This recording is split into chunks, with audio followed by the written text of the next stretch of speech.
Пешаваре, на северо-западе Пакистана, члены оппозиционной национальной партии Авами провели акцию протеста возле правительственного учреждения, выпускающего удостоверение личности. Они заявили, что для 75 тысяч граждан пуштунов, являющихся членами этой партии, выдачу документов задержали без объяснения причин. Правительство со своей стороны объясняет такую задержку необходимостью подготовки документов беженцам из Афганистана. В Армении работники крупнейшего химического комбината, собравшиеся возле администрации президента страны в Ереване, решили сделать демонстрации протеста против задержки зарплат ежедневными.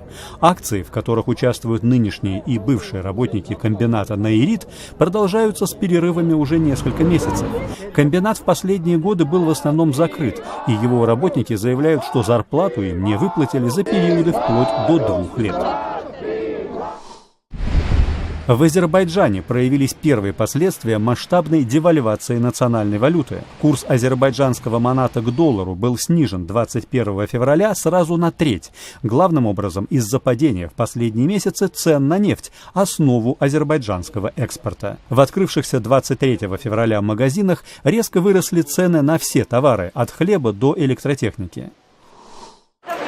В столице Грузии Тбилиси прошли мероприятия в память о грузинских воинах, погибших в ходе вторжения в страну Красной армии в 1921 году, после которого Грузия стала частью Советского Союза.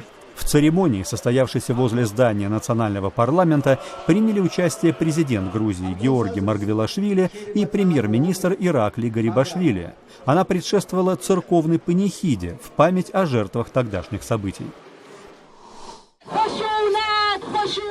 В столице Афганистана Кабуле несколько десятков человек приняли участие в демонстрации с призывами оградить женщин от насилия. Ее участники заявили, что мер нынешнего правительства национального единства явно недостаточно для адекватного противостояния такому насилию в стране. Здесь же, в Кабуле, глава миссии Европейского Союза Франц Микаэль Мелбин призвал власти Афганистана расширить поддержку женскому предпринимательству. Заявление прозвучало в ходе посещения им выставки ручных работ, выполненных афганскими женщинами.